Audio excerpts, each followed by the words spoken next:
En nombre del Padre, del Hijo, del Espíritu Santo. Amén. Ven Espíritu Santo, por medio de la poderosa intercesión del Inmaculado Corazón de la Santísima Virgen María, tu amadísima esposa. Ave María Purísima, sin pecado concebida. San José ruega por nosotros, Santo Tomás ruega por nosotros. En nombre del Padre, del Hijo, del Espíritu Santo. Amén. Bueno, vamos a hacer una lectura y comentario de una obra del padre Garrigou Lagrange, teólogo tomista de la Orden de Predicadores. El título está aquí: La providencia y la confianza en Dios, fidelidad y abandono. Está escrito en francés, esto es una traducción, acá está el Niki Lovstad y el imprimatur. Dedicado a la Santísima Virgen María, Madre de la Divina Gracia, en signo de gratitud y de filial obediencia.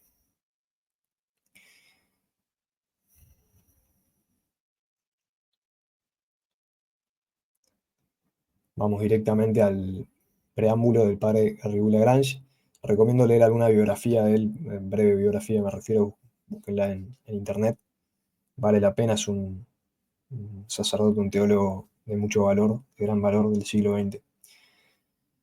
Dice: habiendo en otro lugar tratado especulativamente de Dios y de la providencia, volvemos a considerar aquí estas importantes cuestiones, mirándolas por el lado de la vida espiritual.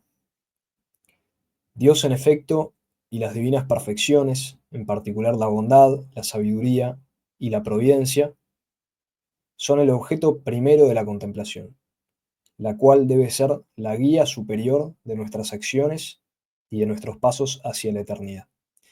Primer comentario que hago: este título, esta obra, es una obra filosófica, teológica, es decir, sirve como introducción a la filosofía, como introducción a la sacra teología, y al mismo tiempo como introducción a la vida espiritual. Es una obra mística. Bien. Aquí plantea el padre Garrigou Lagrange, en segundo lugar, que la providencia divina es una perfección divina, ¿sí? Y aquí hay que notar que no hay distinción real entre Dios y sus perfecciones, sino que Dios es su misma perfección. Dios es la misma bondad, Dios es la misma sabiduría, y así con cada una de las perfecciones. Así orientado este nuevo estudio, lo hemos dividido en 5 partes, de las cuales la primera trata de la existencia de Dios y de la providencia. Es decir, la primera parte sirve para tratar de dialogar o de persuadir a los ateos. La segunda parte trata de las perfecciones divinas que presupone la providencia. Aquí ya estamos en un plano totalmente filosófico, puramente filosófico diría yo. No estamos en un tratado teológico, sino que el medio para alcanzar estas verdades es la sola razón accesible a cualquier persona humana. La tercera parte de la providencia en el Antiguo y en el Nuevo Testamento. Aquí ya sí, esto es teología, porque se introduce el dato revelado. Es decir, se usa la revelación y se usa la razón humana. La cuarta parte del abandono en la providencia, esta es la parte más mística, más espiritual, y la quinta parte de las relaciones de la providencia con la justicia y la misericordia. Bien. Quiera el cielo que estas páginas contribuyan a ilustrar el entendimiento de los lectores acerca de la infinita grandeza de Dios y del valor absoluto de lo único necesario, el fin último y la santificación. Lo único necesario en esta vida, en el día a día, en el instante presente, es el fin último, que es Dios, y la santificación del alma, y la salvación de las almas. Fueron escritas con el especial objeto de insistir en el carácter absoluto y soberanamente confortador de la verdad revelada por Jesucristo y con infalibilidad propuesta por la Iglesia. O sea, el objetivo del padre Garrigou es consolar y confortar a las almas con la verdad revelada por Jesucristo y con la infalibilidad propuesta por la Iglesia. El padre Garrigou Lagrange tiene un tratado sobre la Iglesia, sobre la revelación, titulado de Revelazione per Ecclesiam Catholicam Proposita, sobre la revelación propuesta infaliblemente por la Iglesia Católica. Hay una traducción al inglés que se puede adquirir por Amazon. Las almas desfallecen en la inestabilidad perpetua de lo relativo, necesitan de lo absoluto, que solo en el Evangelio viviente pueden hallar, en el Evangelio confiado por Jesucristo a su Iglesia, conservado, enseñado y declarado por ella y vivido por sus mejores hijos. Amén. Con mucho ánimo, entonces, nos encomendamos a la lectura de esta obrita y, bueno, dedicamos todo esto para la gloria de Dios, se lo dedicamos a la Santísima Virgen María y se lo entregamos para que ella haga con esto lo que ella quiera, y especialmente por el Padre Garrigou Lagrange, si está en el purgatorio, y si él ya está en la gloria eterna, que ruegue por nosotros. Primera parte, existencia de Dios y de la providencia. Capítulo primero. Dios, primer motor de los cuerpos y de los espíritus. Dicen los Hechos de los Apóstoles, in ipso vivimus. En él vivimos, movemur, nos movemos, et sumus, y somos. En él, en Dios, vivimos, nos movemos y somos. Hechos de los Apóstoles 17, 28. La traducción que aquí aparece es, en Dios tenemos la vida, el movimiento y el ser. Antes de que declaremos el sentido y el alcance de las pruebas de la existencia de Dios y de la providencia, bueno será indicar un argumento general que virtualmente los comprende todos. O sea, va a plantear un argumento general, básico, fundamental, que sirve para explicar todas las pruebas, que son las 5 vías de Santo Tomás, vías científicas para demostrar la existencia de Dios y de la providencia. ¿Por qué quiere demostrar esto? Porque después él quiere consolar a las almas con la doctrina revelada del abandono a la divina providencia. Entonces, para proponer esa doctrina del abandono a la divina providencia, él quiere primero demostrarlo filosóficamente y teológicamente. Demostrar la existencia de Dios y de la providencia. Esto filosóficamente. Y después explicarlo teológicamente. ¿Cuál es este argumento? El más no sale del menos. Es muy fácil. Esto se lo pueden decir a cualquier persona, incluso a una persona que vive en la calle y lo va a entender. El más no sale del menos. Lo más perfecto no puede venir de lo menos perfecto, que es incapaz de producir nada que le aventaje. Lo inferior no produce lo superior, sino que lo superior produce lo inferior. Básico, básico. Ahora bien, existiendo en el mundo seres vivientes y dotados de razón, seres humanos, que llegan a la existencia y luego desaparecen, se sigue que los tales, sean de ahora o de tiempos pasados, no existen por sí mismos. Luego, esos seres que decimos requieren una causa existente por sí misma. Es, pues, necesario que desde la eternidad ab eterno exista un primer ser que a nadie le deba el ser, sino a sí mismo. O sea, que este primer ser sea, el mismo ser subsistente. Que él mismo sea ser. Y sea poderoso para darlo a otros. Un primer viviente, una primera inteligencia, una primera bondad y santidad. De otra suerte jamás habrían existido la vida, la inteligencia, la bondad y la santidad que en este mundo admiramos. Tan sencillo argumento, asequible a la razón natural, puede tratarse a la manera propia de los filósofos, que no se hallará defecto en él. El más no puede salir del menos,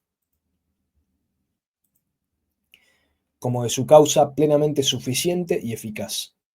Si ello fuera posible, si el más pudiese salir del menos, ese más de perfección carecería de causa, de razón de ser, sería en absoluto ininteligible.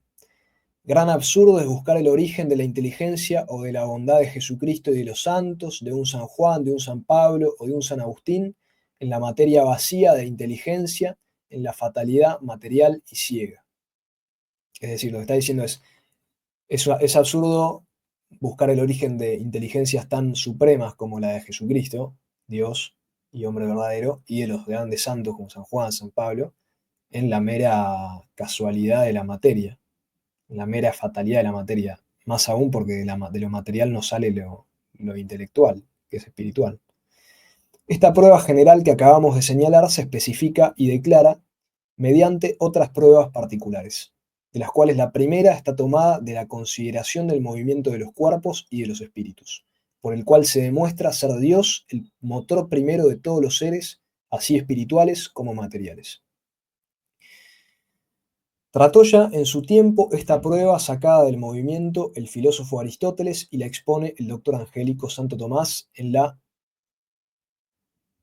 primera parte de la Suma de Teología, cuestión 2, artículo 3, en la forma que a continuación se declara.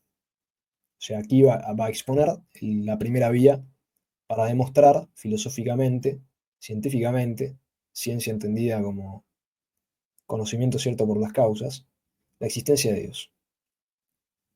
Para que no quepa duda en nuestros intelectos de que Dios es. En todos los seres del mundo, todas las cosas del mundo, hay movimiento, desde los inferiores hasta los más elevados. El punto de partida de la argumentación de Santo Tomás es el hecho cierto y comprobado de la existencia del movimiento en el mundo. O sea, partimos de que las cosas se mueven, esto es evidente a nuestros sentidos externos. Movimiento local de los cuerpos inanimados, movimiento cualitativo del calor que aumenta o disminuye, movimiento evolutivo de las plantas, movimiento del animal que apetece el alimento y tras él corre, movimiento de la inteligencia humana que pasa de la ignorancia al acto de entender, primero de una manera confusa y por fin distintamente. Movimiento de nuestra voluntad espiritual, que no queriendo primero un objeto, luego lo apetece y lo desea con ardor. Movimiento de nuestra voluntad, la cual, queriendo el fin, quiere luego los medios que a él conducen. Estamos ante un hecho universal. Hay movimiento en los seres del mundo, desde la piedra lanzada en el espacio hasta nuestro espíritu y nuestra voluntad. Y podemos añadir que acá en la Tierra todo está sometido al movimiento o a la mudanza. No solamente los individuos, mas también las naciones, los pueblos, las instituciones. Y cuando un movimiento llega al límite, viene otro a sucederle. Como una ola del mar es seguida por otra, como una generación desplaza a otra, lo cual los antiguos significaron en la rueda de la fortuna que abate a unos para ensalzar a otros. ¿Será quizá que todo pasa y nada permanece? ¿Que la inconsistencia es ley sin excepción? ¿O habremos de decir que nada hay estable y absolutamente fijo? Bueno, entonces lo primero es que es evidente que hay cosas que se mueven, ¿no? El movimiento existe, hay cosas que se mueven, todo lo que existe en este mundo se mueve. Incluso las cosas espirituales como la voluntad y la inteligencia, que son dos potencias del alma, que es forma del cuerpo, es una forma subsistente espiritual. Ya se explicará todo esto más adelante. Pero el punto es, incluso hasta en las cosas espirituales de este mundo hay movimiento. Ahora bien, segundo punto a considerar. Todo movimiento exige un motor, es decir, algo que produzca el movimiento. ¿Cómo explicar el hecho del movimiento, ya corpóreo, ya espiritual? ¿Se explicará acaso por sí mismo? ¿Estará por ventura en él mismo su razón o causa? Para responder a esta cuestión es ante todo necesario notar dos cosas. Primero, en el movimiento aparece algo nuevo que exige explicación. ¿De dónde viene ese algo nuevo que antes no existía? Y no hay por qué distinguir los movimientos pasados de los actuales. Segunda cosa a considerar. El movimiento solo existe en un móvil que se mueve, es decir, en algo que se mueve. Eso es un móvil, algo que se mueve. El movimiento solo existe en algo que se mueve, no existe en abstracto. Y tal movimiento es individual por ser movimiento de tal móvil, como si yo dijera Juan se mueve, es el movimiento de Juan, es un movimiento individual, es un movimiento concreto. No es un movimiento en general, in genere. No hay movimiento local sin un cuerpo que cambie de lugar. Movimiento local es el movimiento que hace pasar una cosa de un lado a otro lado, de un lugar a otro lugar. Por eso es local, local de locus, en latín, lugar. No hay movimiento local sin un cuerpo que cambie de lugar. Si no hay cuerpo no puede haber movimiento de lugar, porque los cuerpos ocupan lugar. No puede haber tampoco flujo sin fluido, ni corriente sin agua. No hay vuelo sin ave, ni sueño sin soñador, ni movimiento voluntario sin un ser inteligente. No hay movimiento local sin un cuerpo que cambie de lugar.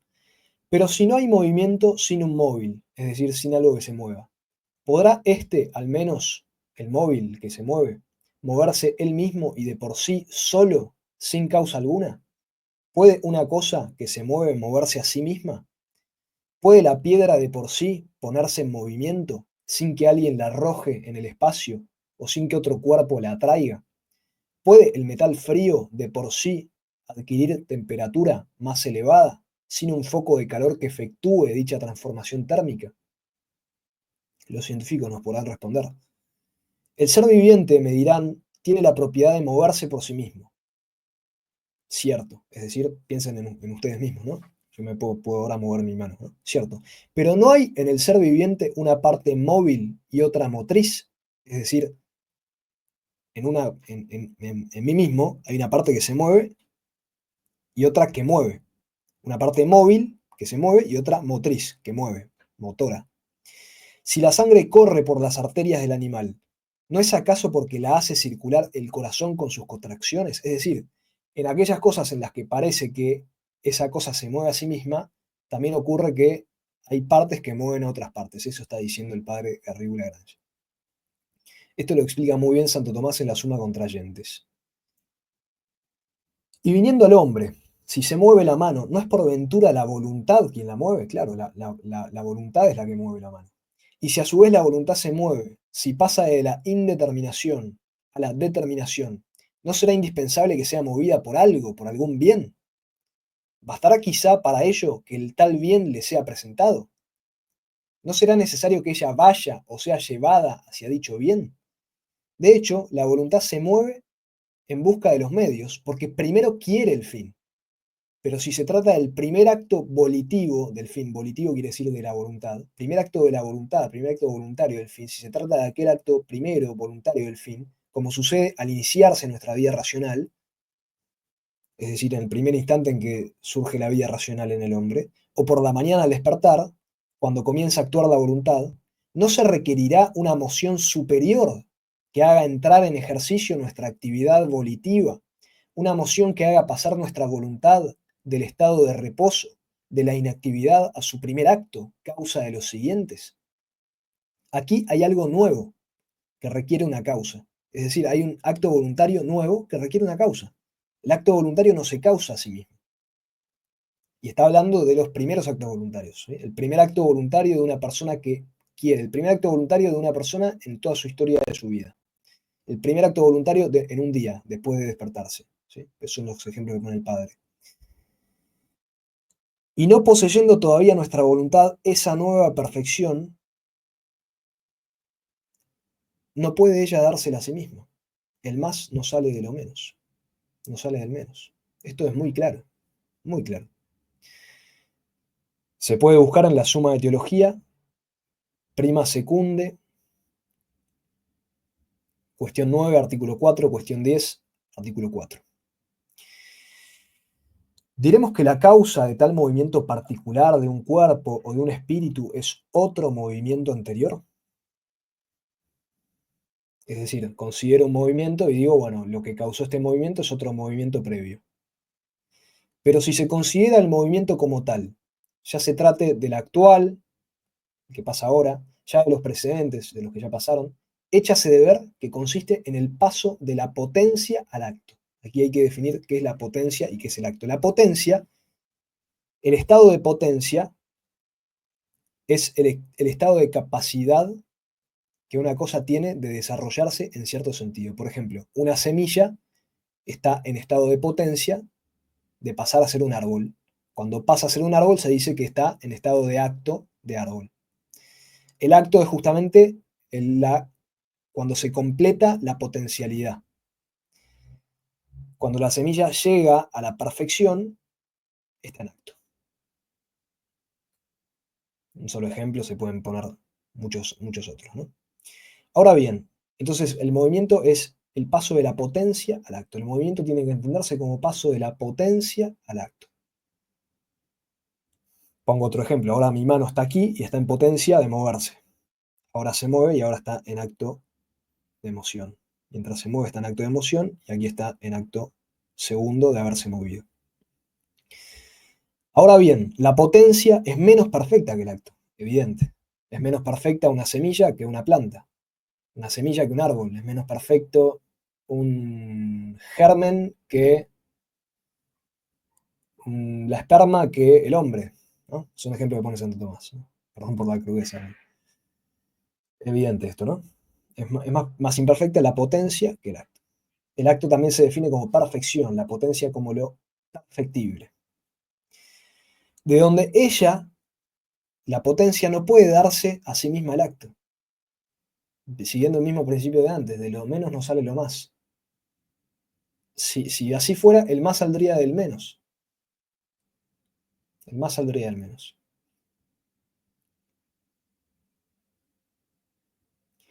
Dice Garrigou Lagrange, el más saldría del menos si para todo movimiento no hubiera motor. Es decir, si el movimiento se explicara por sí solo. No, este movimiento se causó a sí mismo. No, es imposible. Tiene que haber un motor que sea más perfecto que haya causado ese movimiento. La piedra puede cambiar de lugar, moverse. Si realmente se mueve, no es sin un motor que la arroje en el espacio o la atraiga. Allí pasa de ejemplos desde lo más imperfecto a lo más perfecto. Fíjense, la planta, que es más perfecta de la piedra, pasa de la potencia al acto cuando crece. Mas ello no sucede sin la influencia del sol, del aire y de los jugos de la tierra. El animal pasa de la potencia al acto al ir hacia la presa que le atrae, mas ello no sucede sin el influjo superior del instinto, que le impulsa a alimentarse de esto y no de aquello. El hombre, animal racional, pasa de la potencia al acto, de la ignorancia al conocimiento, su inteligencia se enriquece paulatinamente, mas no es ella quien se da a sí misma estas nuevas riquezas que antes no poseía. También nuestra voluntad pasa de la potencia al acto, y en él se afirma en ocasiones hasta el heroísmo. Es decir, en el acto a veces la voluntad se afirma en ciertas ocasiones hasta el heroísmo. ¿De dónde le viene esta nueva perfección? No teniéndola anteriormente, no ha podido dársela a sí misma, evidente.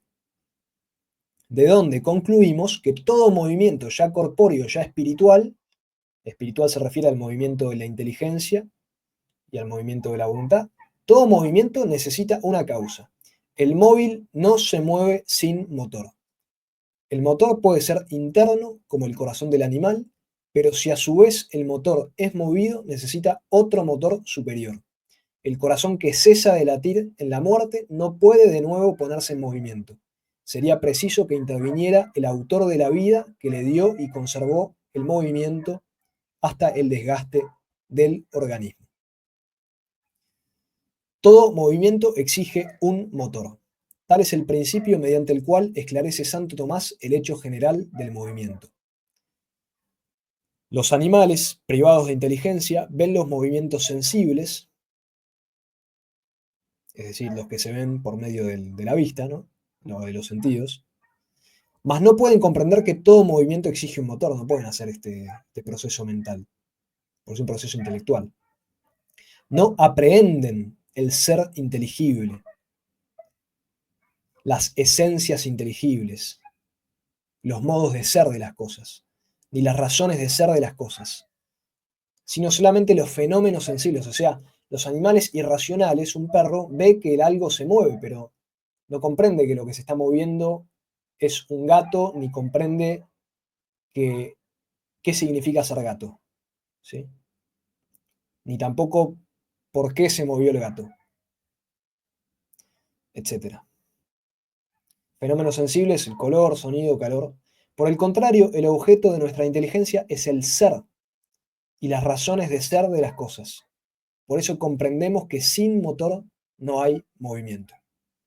Esto es muy importante entonces que el objeto de nuestra inteligencia, potencia espiritual, capacidad espiritual del alma, es el ser, lo que es, lo que existe. Ese es el objeto de nuestra inteligencia. El ser y las razones de ser de las cosas, las esencias de las cosas, los modos de ser de las cosas, el qué es de cada cosa. Ese es el objeto de la inteligencia. Por eso comprendemos que sin motor no hay movimiento. Bien, vamos a dejar aquí esta primera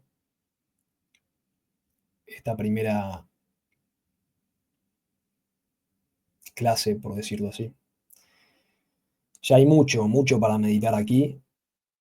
Estos 25 minutos han sido un compendio de filosofía física, de filosofía natural, filosofía de la naturaleza, tal como la expone Santo Tomás de Aquino en su tratado en el comentario al tratado de Aristóteles sobre la física, tal como lo expone Santo Tomás de Aquino en su tratado sobre los principios de la naturaleza, tal como lo expone Santo Tomás de Aquino en su tratado sobre el ente y la esencia, todo compendiado aquí por el gran maestro Garrigou Lagrange. Bueno, les pido entonces que si les sirve esto, lo puedan difundir. Esto está dedicado a cualquier persona que busque la verdad, no importa quién sea, no importa su condición. Así que difundan este contenido y bueno, están los datos siempre para ayudar con alguna donación en la descripción de este video y en la descripción del canal. Dios los bendiga a todos, recen por mí y siempre viva Cristo Rey, viva la Inmaculada y viva San José, viva la Sagrada Familia. Amén. Si te gusta el contenido, podés donar lo que vos quieras en Patreon, en PayPal o en Mercado Pago. Están todos los links, toda la información en el comentario de este video. Yes,